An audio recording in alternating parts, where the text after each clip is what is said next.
నల్గొండ జిల్లా కొండమల్లేపల్లిలో సంచలనం సృష్టించిన Nagarjuna grammar concept school principal Rupa Reddy దారుణ హత్య కేసును పోలీసులు ఛేదించారు. పాఠశాలలో చదువుతున్న 10వ తరగతికి చెందిన ఇద్దరు విద్యార్థులే జల్సాలకు అలవాటు పడి కక్ష పెంచుకొని ఈ దారుణానికి ఒడిగట్టినట్టు విచారణలో తేలింది. పోలీసులకు చిక్కకుండా సోషల్ మీడియాలో హత్య ప్లాన్లు వెతికి రెక్కీ నిర్వహించి మరీ దాడికి పాల్పడడం స్థానికంగా షాక్కు గురిచేస్తోంది. జిల్లా ఎస్పీ శరత్ చంద్ర పవార్ పర్యవేక్షణలో 5 ప్రత్యేక బృందాలు ఈ కేసును ఛేదించాయి.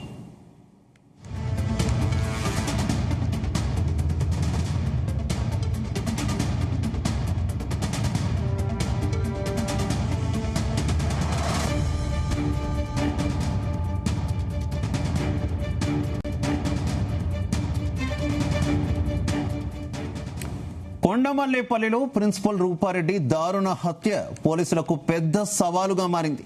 కేసు తీవ్రత దృష్ట్యా జిల్లా ఎస్పీ శరత్ చంద్ర పవార్ ఆదేశాలతో దేవరకొండ డీఎస్పీ నేతృత్వంలో 5 ప్రత్యేక బృందాలు రంగంలోకి దిగాయి.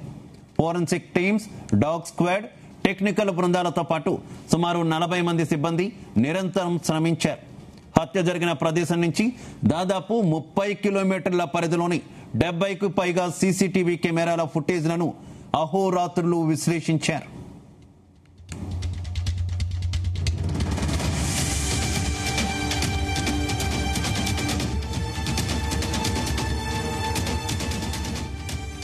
సుమారు 80 మందికి పైగా అనుమానితులను విచారించగా మొదట్లో సరైన ఆధారాలు లభించలేదు.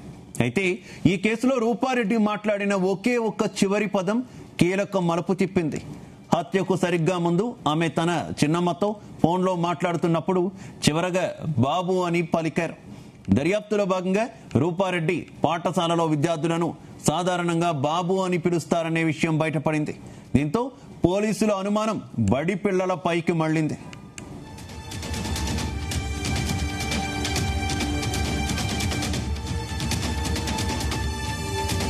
స్కూల్ పునఃప్రారంభమయ్యాక పోలీసులు విద్యార్థుల కదలికలపై నిఘా పెట్టారు. 2 రోజులుగా బడికి రాని 2 10వ తరగతి విద్యార్థుల ప్రవర్తన అనుమానాస్పదంగా కనిపించింది.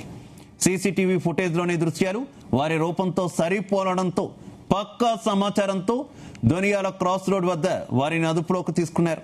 వారిని తనిఖీ చేయగా లోదుస్తుల్లో దాచుకున్న 1,54,000 నగదు లభ్యమైంది.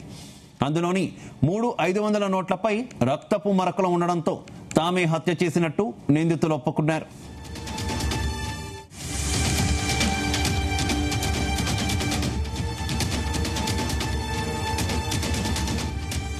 నిందితులిద్దరూ హాస్టల్ గదిలో ఉంటూ జల్సాలకు, చెడు వ్యసనాలకు అలవాటు పడ్డారు.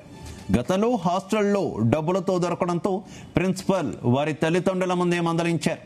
దాంతో కక్ష పెంచుకున్న ఇద్దరు సోషల్ మీడియా, యూట్యూబ్లలో డబ్బు ఎలా సంపాదించాలి, దొరకకుండా హత్య ఎలా చేయాలనే అంశాలపై అన్వేషించారు.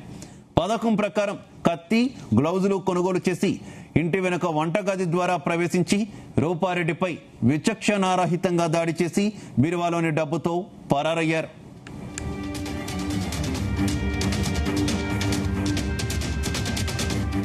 ఇక నిందితుల నుంచి 1,54,000 నగదు, మృతురాలి ఐఫోన్, హత్యకు వాడిన కత్తి, మాస్కులు, అలాగే ఫోన్లను పోలీసులు స్వాధీనం చేసుకున్నారు. శాస్త్రీయ ఆధారాలు, సాంకేతిక పరిజ్ఞానంతో కేసును ఛేదించిన డీఎస్పీ శ్రీనివాసరావు, సిఐ నవీన్ కుమార్ మరియు బృందాన్ని జిల్లా ఎస్పీ అభినందించి రివార్డులు ప్రకటించారు. ఎంత తెలివిగా నేరం చేసినా చట్టం నుంచి తప్పించుకోలేరని ఎస్పీ హెచ్చరించారు.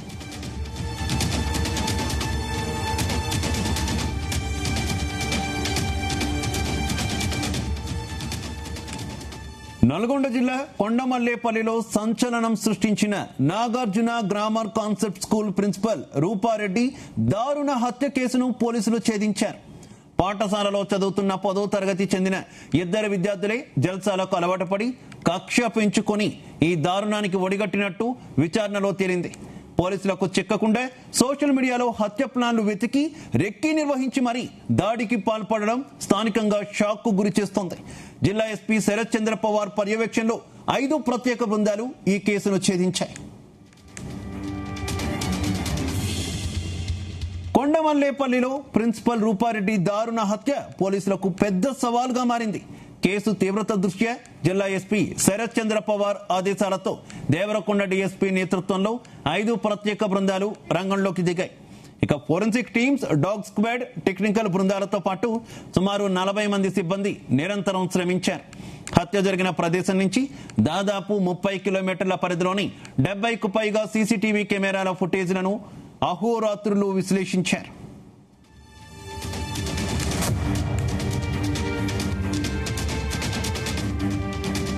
సుమారు 80 మందికి పైగా అనుమానితులను విచారించిన మొదట్లో సరైన ఆధారాలు లభించలేదు. అయితే ఈ కేసులో రూపారెడ్డి మాట్లాడిన ఒకే ఒక్క చివరి పదం కీలక మలుపు తిప్పింది.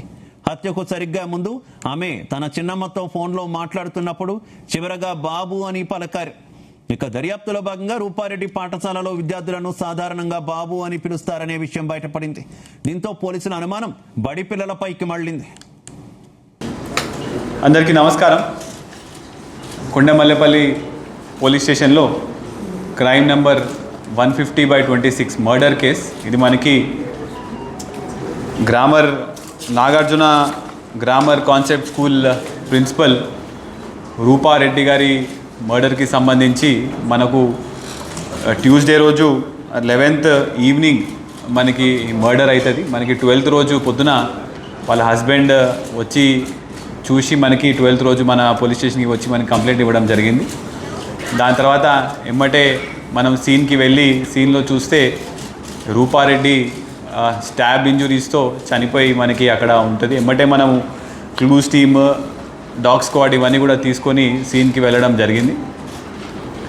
అయితే ఆ టైంలో మనము ఒక 5 స్పెషల్ టీమ్స్లో ఫామ్ చేసి ఈ స్పెషల్ టీమ్స్ అన్నీ కూడా forensic evidence, technical evidence, probable suspects, any property offenders వేరే రాష్ట్రాలకు వెళ్ళి, లేకపోతే ఏదైనా సైకోలు, లేకపోతే పాత నేరస్తులు, వీళ్ళందరూ ఎవరైనా ఉన్నారా అని చెప్పేసి ఈ 5 ప్రత్యేక బృందాలు ఒక్కొక్కరు ఒక్కొక్క ఇన్స్పెక్టర్ ర్యాంక్ వాళ్ళ ఆధ్వర్యంలో మనం ఫామ్ చేయడం జరిగింది.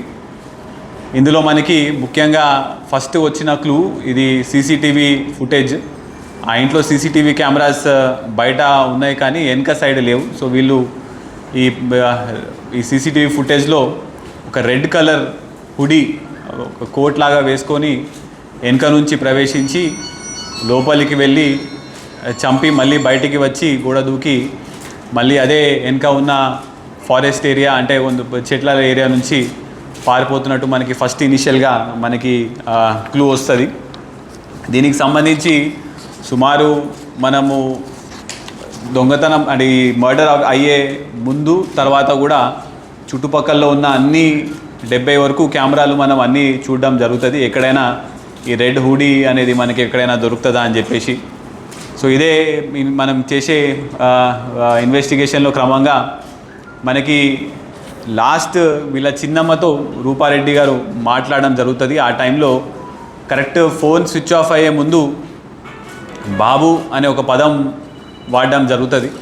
సో అది మనకి మళ్ళీ మనము విట్నెస్లందరినీ కూడా మనము ఎగ్జామిన్ చేసే సమయంలో ఈ బాబు అని ఎవరిని అనే అవకాశం ఉంటుందని చెప్పేసి మళ్ళీ ఆలోచిస్తూ స్కూళ్ళలో కూడా పిల్లల్ని కూడా బాబు అనే అవకాశం ఉంటుందేమో అని చెప్పేసి సోమవారం అంటే ఒక 1 వీక్ హాలిడేస్, వాళ్ళు ఒక 3 ప్రిన్సిపల్ గారు చనిపోయిన తర్వాత ఒక 4 డేస్ హాలిడేస్ ఇస్తే మళ్ళీ మండే రోజు స్కూల్ రీఓపెన్ అయింది.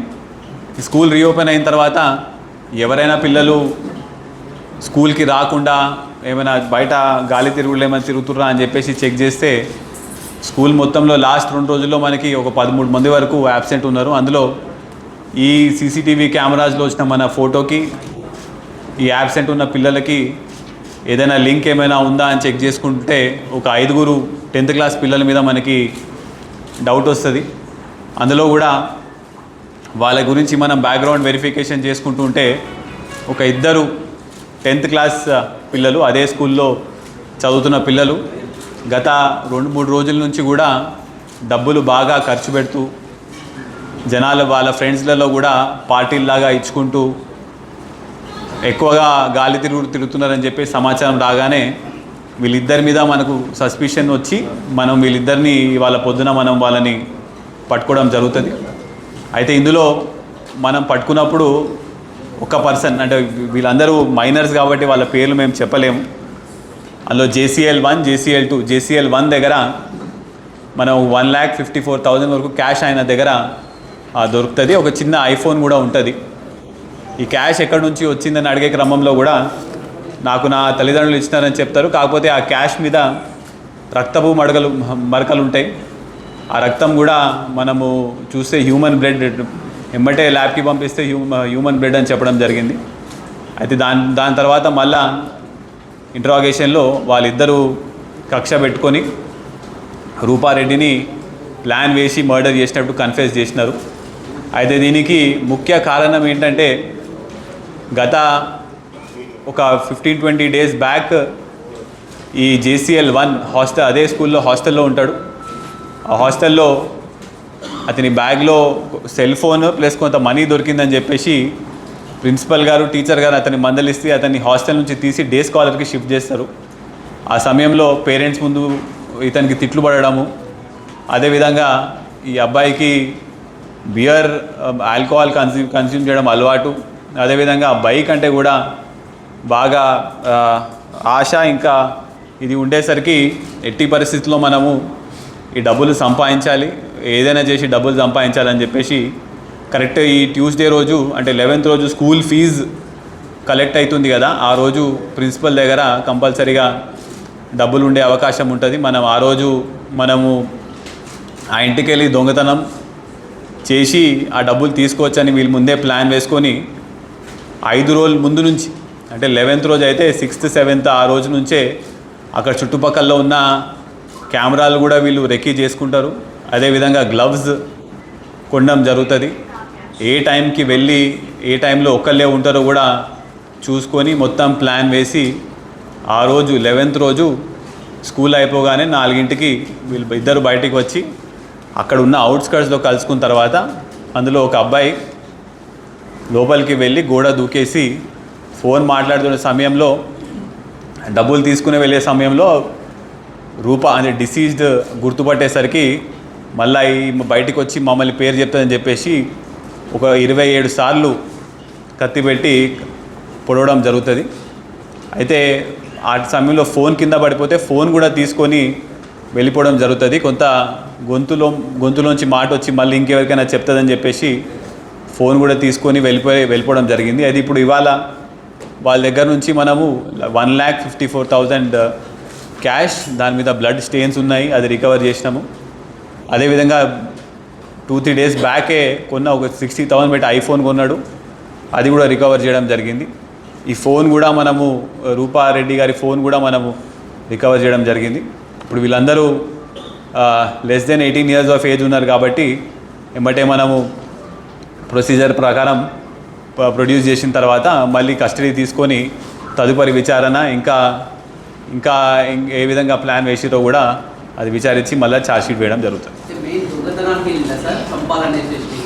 అంటే మెయిన్గా ఇప్పుడు దాకా మాకు చెప్పడం ప్రకారం దొంగతనానికే వెళ్ళినారు. కాకపోతే అక్కడ గుర్తుపడతారు కాబట్టి మళ్ళీ తర్వాత అయినా పోలీస్కి కంప్లైంట్ ఇస్తారని చెప్పేసి ఒక చాకు కూడా ముందే కొనుక్కొని పెట్టుకున్నారు. సో ఆమె చూసేసరికి గుర్తుపట్టేసరికి మాస్క్ వేసుకొని కూడా వెళ్ళినారు. గుర్తుపట్టేసరికి మెట్లా పోలీస్కి కంప్లైంట్ చేస్తుందని చెప్పేసి అప్పటికప్పుడు ఆమెని ఒక 27 సార్లు పొడిచి చంపేసినారు.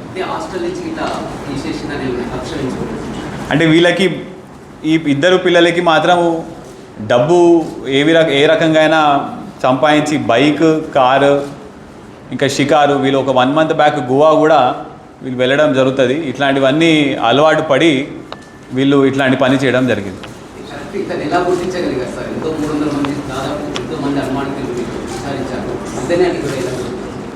అంటే అదే అండి, మనము అన్ని రకాల్లో కూడా మనము ఇన్వెస్టిగేషన్ టేకప్ చేయడం జరిగింది. ఇందులో ఫ్యామిలీ మెంబర్స్కి అని ఒక సపరేట్గా టీం పెట్టినాం మనము.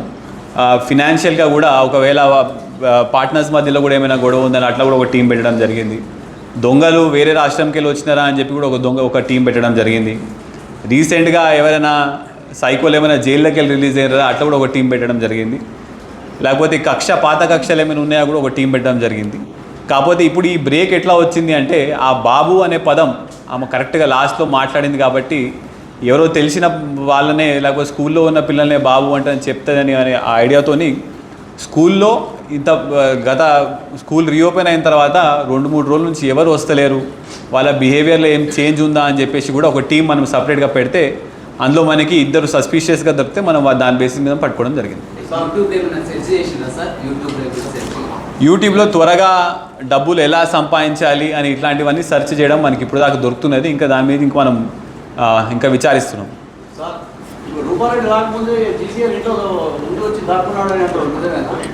లేదండి, రాంగ్. లేదండి, గంజాయి టెస్ట్ చేసినాము, గంజాయి నెగిటివ్ వచ్చిందండి. లేదు. సార్ వాళ్ళ తల్లిదండ్రులు మీడియా ముందుకు వచ్చేస్తే ఇవన్నీ కూడా ఆరోపణలు పోలీసులు కావాలని ఇచ్చారు, అది అన్ని ఆరోపణలు వాళ్ళు చెప్పి అవుతారా? మైనర్ల తల్లిదండ్రులు మీడియా ముందుకు వచ్చారు, మీ మీద ఆరోపణలు చేస్తారు. వీళ్ళకి ఏం దొరకక మహిళా కమిషన్ ఆగ్రహం చేస్తే మా పిల్లలు అందులో ఆరోపణలు వాళ్ళ ఆరోపణలు మీరు విన్నారా? నాకు నోటీస్కి అయితే రాలేదండి. కాకపోతే ఇప్పుడు మన దగ్గర క్లించింగ్ ఎవిడెన్స్ ఏంటంటే ఇప్పుడు ఇతని పొజిషన్ నుంచి మనం ఒక 1,54,000 క్యాష్, ఆ క్యాష్ మీద రక్తం అనేది ఉన్నది. అదేవిధంగా ఇతను చెప్పే ప్రకారం కూడా మనకి ఫోన్ కూడా మనం రికవర్ చేయడం జరిగింది. అదేవిధంగా ఇప్పుడు ఆ కెమెరాస్లో కూడా సేమ్ బిల్ట్ స్ట్రక్చర్ అన్నీ కూడా ఉన్నాయి. డెఫినెట్గా we will look into all aspects. Okay, thank you.